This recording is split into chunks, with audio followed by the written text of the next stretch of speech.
Bueno, tenemos a Esther Mayoral y a Javier Navarro, ambos vienen de la Escuela de Sevilla, están dando clases allí en proyectos arquitectónicos y hoy vienen a hablarnos un poco de distintas experiencias, entre ellas un libro que hemos publicado en la editorial Recolectores Urbanos que se titula Aljarafe, más que un colegio, la arquitectura pedagógica de Fernando Higueras y Antonio Miró.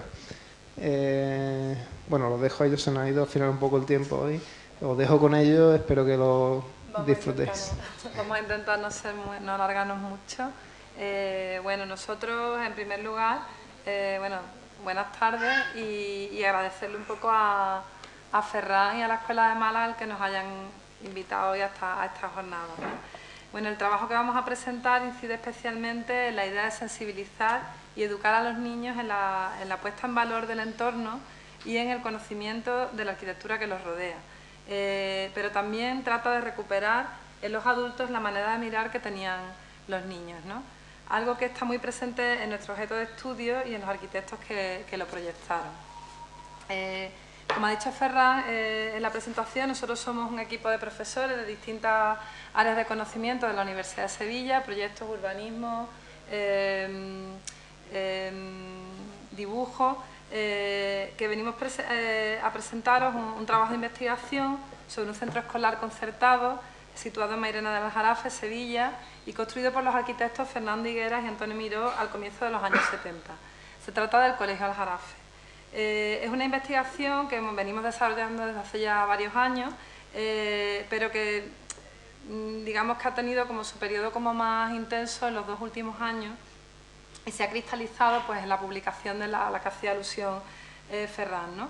Es una investigación que ha sido financiada por la Fundación del Colegio Aljarafe y que digamos que hemos podido editar gracias pues, al apoyo también de la editorial Recolectores Urbanos, ¿no? Que con este libro inicia una colección dedicada a los niños y a la arquitectura.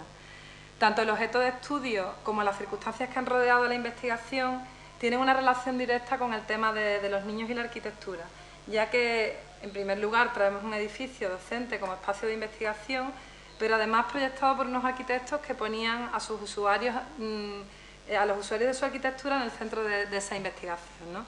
Y que en este caso además acompaña una pedagogía vinculada a la enseñanza activa que está en simbiosis total con el edificio que os vamos a presentar, ¿no? Nosotros pensamos que los edificios dedicados a la enseñanza son de gran interés por lo determinante que es su arquitectura en la formación y educación de sus usuarios, los niños, porque son espacios, son lugares que acogen sus primeras experiencias de aprendizaje de lo académico, pero también sus primeras experiencias de aprendizaje de lo sensorial, lo espacial, lo colectivo.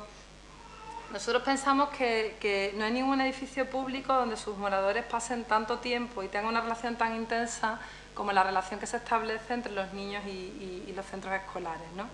En esos espacios aprenderán una forma de mirar el mundo que depende en gran medida de los planteamientos pedagógicos impartidos en el centro educativo al que asistan, ¿no? Así la arquitectura en este tipo de edificios adquiere un cariz ideológico. Bueno, yo creo que la arquitectura siempre es ideológica, pero en este tipo de edificios yo creo que aún más, ¿no? Ya que su cometido inicial como contenedor para el aprendizaje puede tener una mayor ambición, pasar de ser ese simple contenedor a transformarse en el catalizador y potenciador de esos planteamientos pedagógicos, ¿no? Esa dimensión ideológica de la arquitectura tiene muchos registros, desde los más conservadores a los más transgresores, desde pedagogías basadas en el control y el adiestramiento del niño a pedagogías que ponen en valor sus cualidades de imaginación y espontaneidad, estas últimas representadas del siglo XIX por todas las corrientes de renovación pedagógica, desde Froebel y Pestalozzi, pasando por Montessori, etc. En general, todas las corrientes englobadas bajo la idea de escuela activa, que defiende que la arquitectura puede tener una dimensión educativa y que para cambiar la educación también hay que cambiar la arquitectura. Por otro lado, nos interesaba también mucho utilizar esa perspectiva del usuario, en este caso de los niños, porque los niños siempre tienen un acercamiento singular al medio donde habitan. Su capacidad perceptiva, la forma en que transgreden lo normativo, hace de los espacios escolares unos lugares propicios para ensayar estrategias espaciales alternativas o realizar un minucioso trabajo con la escala o con la materialidad, ¿no? También nos pareció muy importante cómo los niños ven más allá de lo que las cosas parecen y son capaces de darle una dimensión más amplia a la realidad, al incluir la imaginación dentro de su lectura del espacio. También puntos de vista distintos, ¿no? La mirada desde muy cerca que ellos tienen, ¿no? Y que nosotros abandonamos desde lo alto de un árbol, desde el interior de un cobijo, incorporando a su mirada una experiencia sensorial donde árboles, materiales, en definitiva el contexto juega un papel fundamental. Por eso su mirada y su experiencia del objeto de estudio, de este objeto de estudio concreto que nosotros utilizamos en la investigación, serán fundamentales en la metodología de investigación de este trabajo, tal y como mostraremos más adelante. Nosotros pensamos que cuando vivimos una experiencia excepcional, muchas veces no somos conscientes de ella en el momento en que la estamos viviendo. Parte del equipo de investigación de este trabajo, Javier Navarro, Ana Mayoral y yo misma, fuimos alumnos del Colegio Aljarafe en diferentes épocas y creemos que haber sido alumnos de ese colegio, desde luego, fue una experiencia excepcional, tanto desde el punto de vista académico como desde el punto de vista arquitectónico. No sé mis compañeros, pero desde luego yo siempre sentí esa excepcionalidad de la experiencia que estaba viviendo en cuanto a experiencia docente. En un contexto predemocrático de mi infancia en el colegio, este era, como decimos en un apartado del libro, pues un lugar grande y extraño que no se parecía nada a los demás colegios y donde todo era diferente. Un colegio laico de niños y niñas donde jugar y aprender eran y son sinónimos, donde los profesores eran más que como amigos y familia que como profesionales, ¿no? Y donde los alumnos eran y son todavía, sobre todo, personas valiosas por ellos mismos, no por sus resultados académicos. En esa experiencia excepcional doble, la educativa y la arquitectónica, esta última, la arquitectónica, es más difícil de percibir, porque el edificio, que era protagonista absoluto de la infancia de todos los niños que hemos pasado por este colegio, cuando lo estás viviendo, de alguna forma se diluye en la propia cotidianidad de la vida y no es hasta que coges distancia cuando te das cuenta de su excepcionalidad y de su calidad espacial. Esa singularidad radica, sobre todo, en que es un edificio que, por encima de resolver una función, nos propone una experiencia sensorial, como si Higueras y Miró no hubieran olvidado nunca su capacidad infantil de disfrutar del entorno. Todo en ese edificio es diferente, entendiendo lo diferente como algo positivo, como una experiencia enriquecedora, abstracta, donde la gente que lo habita es el centro de la investigación arquitectónica. Un edificio que, por supuesto, no es perfecto, que está viejo, en el que hace frío y calor, que a veces es incómodo, pero que nosotros pensamos que de alguna forma cuando lo habitas te hace sentirte como más vivo, ¿no? Para nosotros, desde que salimos de allí y estudiamos arquitectura, ese edificio ha sido como una obsesión. Al principio una obsesión inconsciente, que aparecía en nuestros proyectos con una presencia constante del hormigón como material de trabajo, los espacios cubiertos pero abiertos, los pórticos estructurales con vigas de descuelgue. Yo particularmente he tenido la oportunidad de construir varios colegios y es quizás ahí donde tomé conciencia de la excepcionalidad de la arquitectura donde había estudiado. Porque todo aquello que yo intentaba plantearle a los técnicos de la Junta de Andalucía como espacios docentes y que yo tenía interiorizados por mi experiencia en ese colegio, se convertían en algo que chocaba frontalmente con las normas de diseño de la Junta. Y eso me ayudó a tomar conciencia de la profunda modernidad y transgresión que suponía el edificio del colegio aún hoy día, ¿no? Ese run de lo singular y lo interesante que es el edificio estuvo en nuestra cabeza durante años.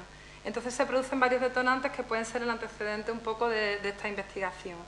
Por un lado, en lo personal, mis hijos entran en el colegio y yo tomo contacto de nuevo con el edificio y comienzo a oír que se va a hacer una exposición sobre la historia del colegio, que se quiere transformar algunos espacios. Yo misma veo cómo se han transformado a lo largo de los años, ¿no?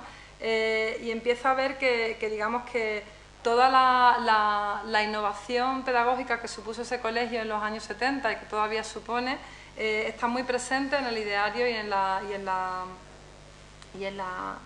ideas de la gente del colegio, pero que de alguna forma el edificio está como en un segundo plano, ¿no? Paralelamente vemos que el colegio es de Fernando Higueras y Antonio Miró, arquitectos muy importantes de los años 70, pero que han caído de alguna forma en el olvido, por lo menos en las zonas periféricas, quizás en Madrid no, pero en Sevilla, en Andalucía en general no son muy conocidos, ¿no? A pesar de que actualmente hay como una recuperación de la figura de Higueras, ¿no? Con una exposición en el Museo Ico de Madrid, ¿no? Pero vemos que el colegio no aparece en ninguna de sus monografías, ni aparece solamente la alusión a una pequeña reseña de Ciudad Aljarafe, que es el barrio en torno al que surge el colegio y que también es proyecto de Higueras y Miró, ¿no? Entonces empezamos a darnos cuenta, tanto nosotros como la fundación del colegio, que hay como una especie de vacío en la puesta a valor del edificio y aparecen varias iniciativas para, digamos, poner en valor el proyecto, ¿no? Una mesa redonda en torno a la figura de Fernando Higueras, donde ya participamos Javi y yo. Desde la Escuela de Arquitectura pues hacemos varios ejercicios con los alumnos que tratan de dar apoyo a aquellas transformaciones que el colegio quiere hacer y lo ponemos como ejercicio de proyecto, hasta que finalmente se dan, digamos, las sinergias para poder construir, digamos, para poder financiar este proyecto de investigación y empezamos a fraguar un poco la idea de hacer un libro de arquitectura que situara al Colegio Aljarafe como obra arquitectónica en el lugar que, a nuestro entender, pues merecía, ¿no? Pero también queríamos que fuera un elemento vivo, que pudiera ser más interactivo que un libro. Al principio nosotros lo entendíamos como un libro de arquitectos para arquitectos y enseguida en la primera reunión que tuvimos con la gente de la fundación nos quitaron un poco esa idea de la cabeza y nos propusieron pues un reto mucho más difícil para nosotros, pero más sugerente, ¿no?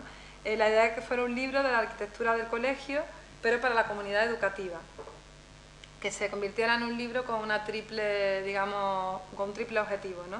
Que fuera un libro divulgativo acerca del lenguaje arquitectónico, que superara un poco el lenguaje arquitectónico, a veces ensimismado y crítico de los profesionales de la arquitectura, que también de alguna forma fuera una especie de manual o de herramienta didáctica para los profesores del centro y que se convirtiera de alguna manera también para los niños como en un elemento identitario que hiciera pues que se sintieran pues más a gusto, más conscientes de la importancia que desde el punto de vista arquitectónico tenía el edificio, ¿no? Una vez explicado un poco las motivaciones y enfoques que nos han hecho llegar un poco a esta investigación, vamos a hacer un breve recorrido por la estructura del libro, ¿no?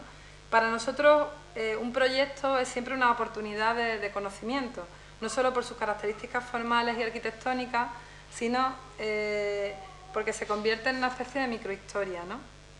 Que nos permite conocer y explicar una realidad más amplia.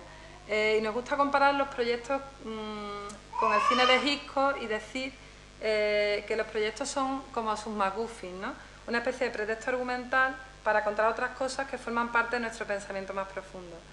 Por eso necesitábamos dividir el libro en dos partes esenciales. Por un lado, contextos, donde se explica el contexto cultural, arquitectónico y físico del Colegio Aljarafe, y por otro lado, sabías que el colegio es, que se centra de forma concreta en el edificio a través de esos enunciados preguntas que pretenden implicar al lector en distintos registros de la arquitectura del edificio.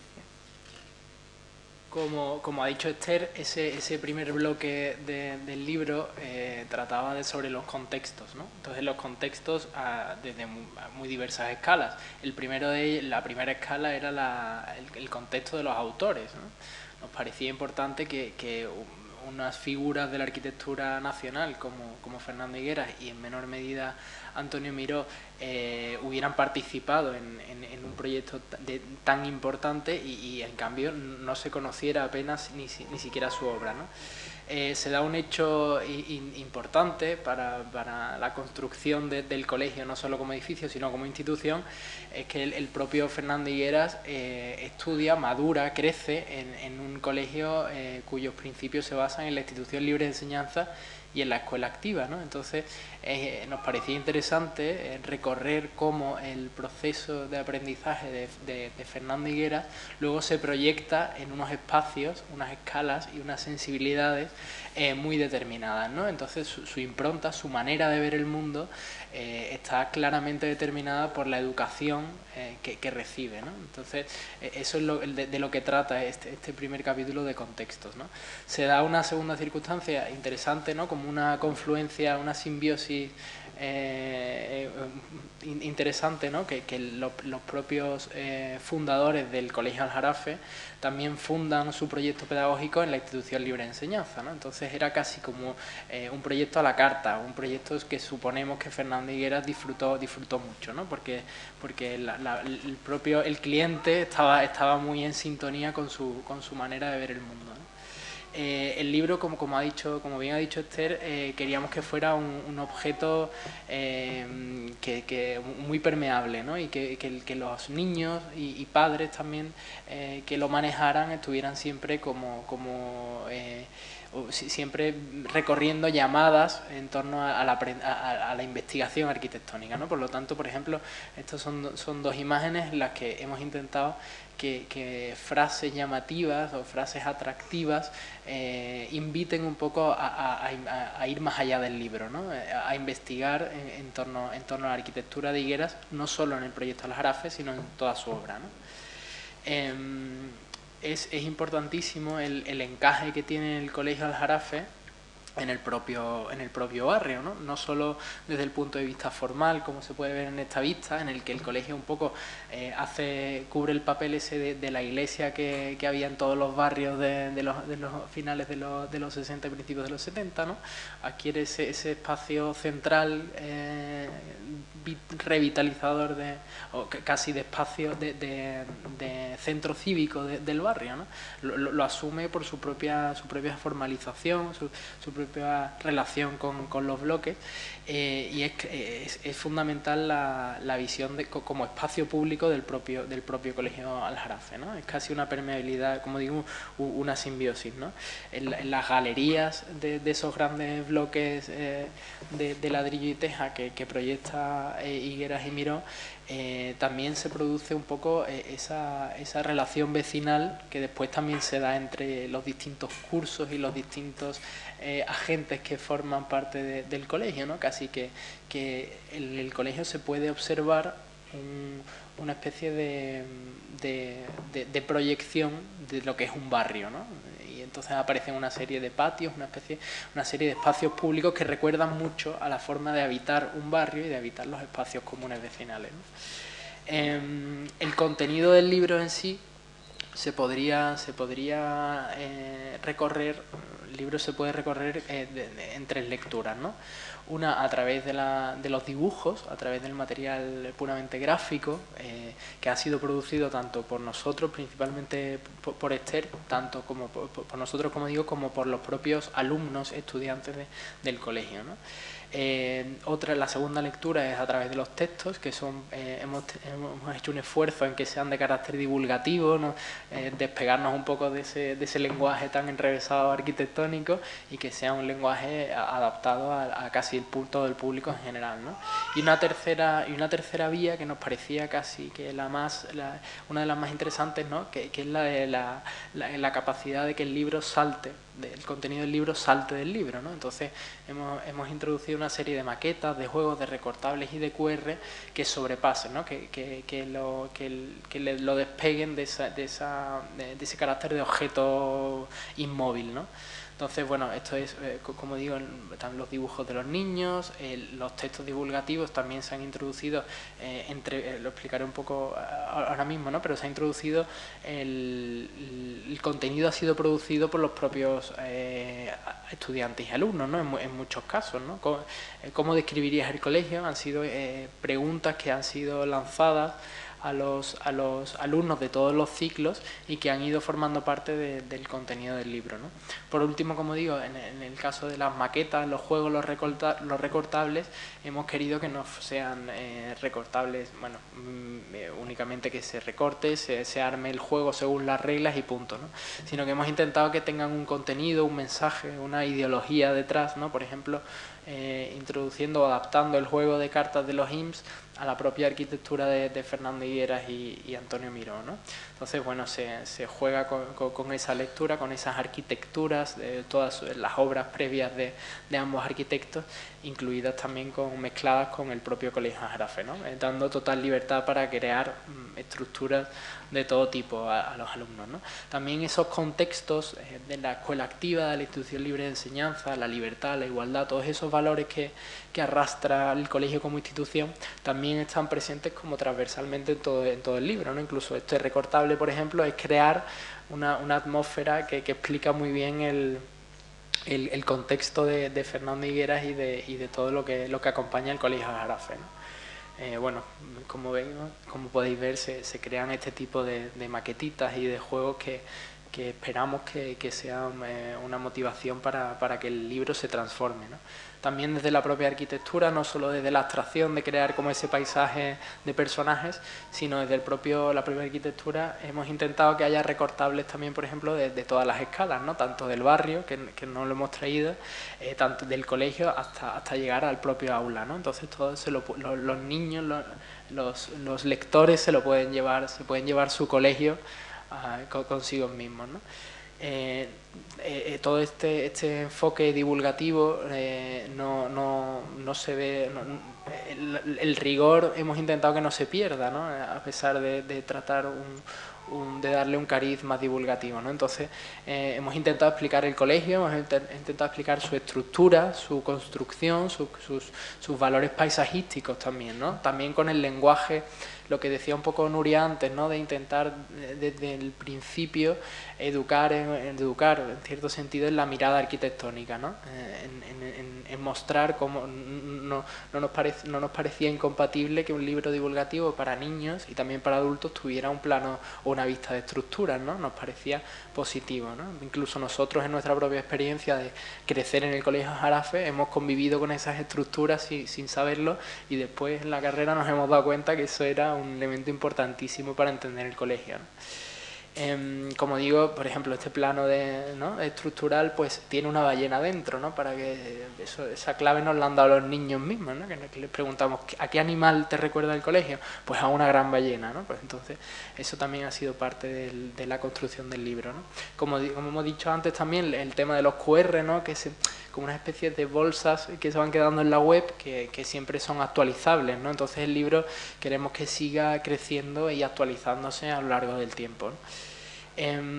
Como he dicho antes, el tema del contacto con los alumnos del colegio actualmente, en todos los ciclos, desde el parvulario hasta el bachillerato, ha sido clave para la construcción del relato del libro, ¿no?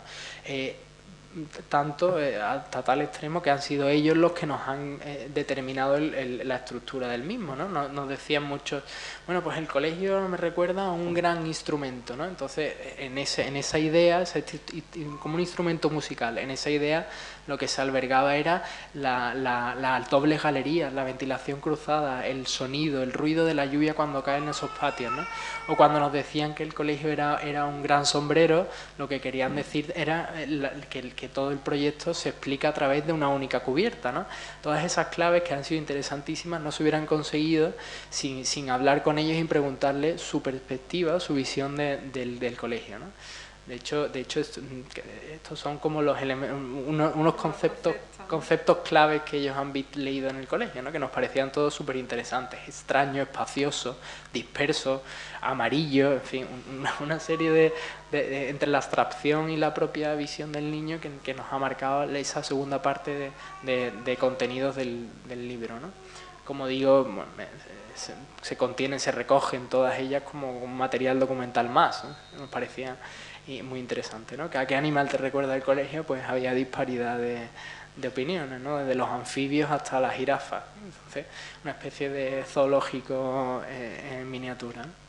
El colegio también se va transformando cada año, al tratarse los muros se pintan en función de lo que deciden o sí, de lo que acuerdan los profesores con los alumnos, ¿no? Entonces vemos como el proceso, el aprender haciendo, ¿no? Del que hablaba también Nuria, en el colegio se ejemplifica o se formaliza espacialmente, ¿no? Y también nos ha servido ese aprender haciendo, también nos ha servido a nosotros para hacer el libro, ¿no? Nosotros hemos ido construyendo el relato al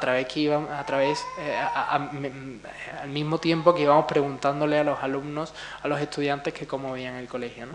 Incluso estas entrevistas con ellos han servido para transformar en cierta medida, de forma efímera, eso es incluso el pavimento del colegio, ¿no? Invitándoles a que pintaran el colegio en el pavimento, ¿no? Como digo, bueno, el material no es, porque sea un material divulgativo, no es naif, o sea, hay secciones arquitectónicas que explican el colegio, pero bueno, siempre intentando que sean atractivas, ¿no? para los niños, ¿no? Invitando a que transformen esas secciones dibujando, ¿no? Dibujando las hojas o lo que estimen oportuno a ese árbol, ¿no? Por ejemplo. En definitiva era un poco, al final, para más enfocado a los padres, ¿no? O a los alumnos ya de ciclos superiores, era evidenciar cómo el colegio no es un colegio cualquiera y que la experiencia de habitar a diario y de aprender en ese colegio no es una experiencia común, ¿no? Entonces, entender cómo la ruptura de la caja, la ruptura arquitectónica de la caja que proyecta Fernando Higueras y Antonio Miró, dota o permite unas experiencias mucho más enriquecedoras, ¿no? En definitiva, lo que nosotros veíamos era que el colegio efectivamente era un cúmulo de experiencias, todas ellas muy, muy personales. Incluso nosotros, desde diferentes perspectivas generacionales, tenemos en la cabeza un colegio distinto, pero que al final el colegio era todas las experiencias de todos los alumnos que lo han habitado, ¿no? Precisamente porque la libertad que aporta su espacio permite que se creen historias muy diversas, ¿no? Que inviten un poco a la investigación. Hay unos espacios que son casi unos bosques, una especie de bosque un poco azaroso, un bosque de la lectura al lado de unos huertos, unos espacios que invitan a la investigación y a la transformación del espacio, ¿no? Entonces, bueno, eso es todo. Muchas gracias por vuestra paciencia.